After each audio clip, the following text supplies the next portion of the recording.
جی اب آج بڑا اہم دن منایا جا رہا ہے اور آپ کو سن کر حیرانی ہوگی کہ آج ورلڈ ہیومن اسپرٹ ڈے منایا جا رہا ہے، یعنی کہ جو انسان کی روح ہے، بڑا مشکل ٹاپک ہے لیکن آج کے دن کو منانے کا مقصد یہ بتایا جا رہا ہے کہ اپنے اندر مائنڈ فلنس کو انکریج کرنا، میڈیٹیشن کو انکریج کرنا، نیچر سے اپنا کس طریقے سے تعلق بنایا جائے اور کیسے اپنے اندر عجز و انکساری لائی جائے۔ تو یہ تمام تر عوامل جو ہے وہ کس طریقے سے اچیو کی جا سکتے ہیں، کیونکہ بہت ڈسٹریکشن ہے آج کی دنیا میں، موبائل فون ہے، مٹیریلسٹک ہو گئے ہیں، سب کو، کسی کو گاڑی چاہیے، کسی کو بڑا گھر چاہیے، چھوٹا گھر ہے، چھوٹی گاڑی تو اور بڑی گاڑی چاہیے۔ ایسے میں انسان اپنی کہتے ہیں نا روح کو کس طریقے سے مطمئن کیسے کرے، اس کی تسکین کیسے کرے۔ ایگزیکٹلی، اسی حوالے سے بات کرنے کے لیے ہمارے ساتھ موجود ہیں ڈاکٹر جاوید اقبال صاحب۔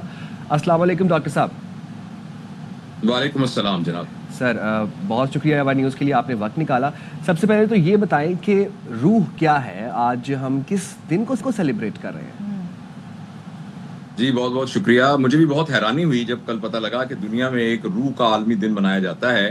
تو میں نے پھر وہ آپ کے جو کولیگ نے مجھے کال کی تو میں نے اس کے بعد کچھ سرچ کیا، میں نے ساری اس کی ہسٹری دیکھی۔ دیکھیے یہ بہت ہی مشکل سوال ہے، لیکن اس کو آسان طور پر بتانے کے لیے میں آپ سے یہ عرض کر سکتا ہوں کہ دنیا میں جتنے جاندار ہیں نا ہمارے علاوہ، ان سب کی ایک فزیکل اینٹیٹی ہے، تھوڑا بہت ان کے اندر انٹلیکٹ اور ایموشنالٹی ہے جو ان کے سروائیول کے لیے ہے۔ صرف ایک انسان ہی ہے جو کہ اپنی فزیکل نیڈ کے علاوہ اس کی اور بہت سی ضروریات ہیں، کہ جن ضروریات میں اپنے علاوہ اور سارے لوگ متعلق ہیں۔ دنیا میں ایسے بہت سے لوگ ہوں گے جنہوں نے مشکل میں اپنی زندگی گزاری، مشقت میں زندگی گزاری، مگر ان کی اس زندگی کی وجہ سے دنیا کے اندر ایک خوشی، دنیا کے اندر امن، دنیا کے اندر نئی نئی سہولتیں جو ہیں وہ میسر ہوئیں۔ تو یہ انسان کا وہ جہت یا اس کا وہ آسپیکٹ جس میں انسان باقی جانداروں سے مختلف ہے، اور وہ اپنے اندر اس قسم کا رویہ رکھتا ہے جس کے ذریعے سے وہ اللہ کی دی ہوئی صلاحیتوں کو اپنے لیے اور پھر اپنے امیجیٹ متعلقین کے لیے یعنی اہل و عیال کے لیے، اور پھر وہ لوگ جو اس کے اہل و عیال میں نہیں بھی آتے، ان سب کو کی بہتری کے لیے اپنے پوٹینشل کو استعمال کرنے کا جو امکان رکھتا ہے، یہی انسان کی اسپرچویلٹی ہے۔ یعنی کہ اور جس شخص کو یہ ڈاکٹر صاحب آج کا دن پھر اگر ہم سمرائز کریں تو بیسکلی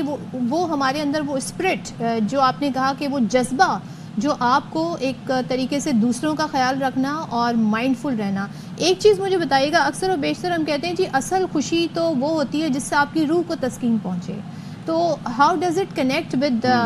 دس اپروچ، کہ ہماری اپروچ ٹورڈس لائف کیا ہونی چاہیے اور خوشی پھر کیا ہے اگر ہم اس حوالے سے بات کریں؟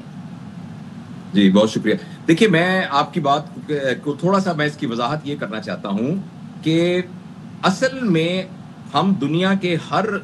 شخص کے بارے میں، ہر فینومینا کے بارے میں اپنی ایک رائے رکھتے ہیں،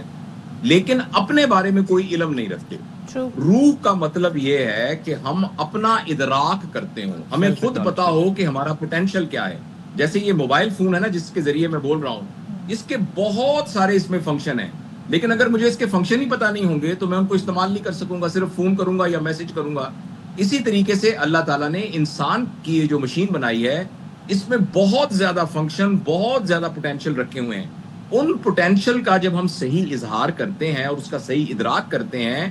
اس کے ذریعے سے ہم اپنی انر ورلڈ اور اپنی آؤٹر ورلڈ کے ساتھ ہارمنی میں آ جاتے ہیں۔ جب ہم اس ہارمنی میں آ جاتے ہیں، اس کے نتیجے میں ہمارے اندر ایک کیفیت پیدا ہوتی ہے، وہ یہ ہوتی ہے کہ جو کچھ ہمیں ملا ہے ہم اس پر راضی ہو جاتے ہیں، اور دنیا کا کوئی قانون، کوئی اصول ایسا نہیں ہے جو ہمیں خوشی دے سکے سوائے اس قانون کے۔ اگر کوئی شخص اس قانون کو پر عمل نہیں کرتا اور اس پرنسپل کو فالو نہیں کرتا، اور وہ پرنسپل یہ ہے کہ جو کچھ ہمیں ملا ہے ہم اس کے اوپر راضی ہوں، اور پھر جو کچھ ہمیں ملا ہے اس میں ہم حصے دار بنائیں، ساجھے دار بنائیں، اور دنیا کو اس میں شامل کریں،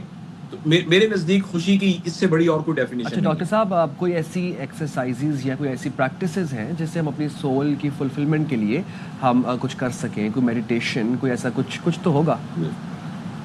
جی بالکل، دیکھیے اگر میں آپ کے بارے میں جاننا چاہتا ہوں تو میں آپ کے ساتھ کچھ وقت گزارنا چاہوں گا، میں آپ کے ساتھ بیٹھوں گا، آپ سے کچھ سوال پوچھوں گا، آپ کا اٹھنا بیٹھنا دیکھوں گا،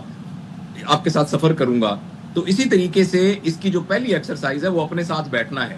یعنی پریکٹیکلی یہ کہ آپ فجر کی نماز کے بعد، عشاء کی نماز کے بعد 15 منٹ خاموشی سے بیٹھیں اور اپنے آپ کا جائزہ لیں۔ آپ دیکھیں کہ آپ کی زندگی کے اندر ایون آپ واک پہ بھی جائیں تو یہ بھی ایک سیلف ریفلیکشن بڑا زبردست اس میں ہوتا ہے۔ جی بس جس میں آپ خاموشی کے ساتھ آپ کے ذہن میں اور کوئی خیالات نہ آ رہے ہوں تو آپ اپنے آپ سے ایک تعارف کیجئے, اپنے آپ کا پتہ کیجئے کہ میرے اندر کیا عیب ہیں, کیا غلطیاں ہیں, کون سی چیزیں میری اصلاح طلب ہیں, کن چیزوں میں امپروو کر سکتا ہوں, میرے ریلیشنز کے سلسلے میں مجھ سے کہاں غلطیاں ہو رہی ہیں. میں آپ کو اپنے ذاتی تجربے سے یہ بات عرض کر رہا ہوں, یہ کتابوں میں لکھی ہوئی بات نہیں ہے, کہ اگر آپ روزانہ 15 منٹ صبح اور 15 منٹ شام اپنے آپ کو دینا شروع کر دیں اور بالکل خاموشی کے ساتھ دینا شروع کر دیں تو کچھ عرصے کے بعد آپ کی زندگی میں معجزے ہونا شروع ہو جائیں گے. معجزے سے مراد یہ نہیں ہے کہ آپ کو کوئی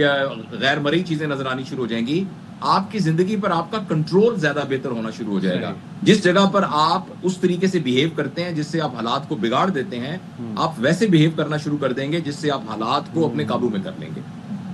بالکل. Thank you so much doctor Javed Iqbal ہمارے ساتھ تھے, اور اپنے آپ کو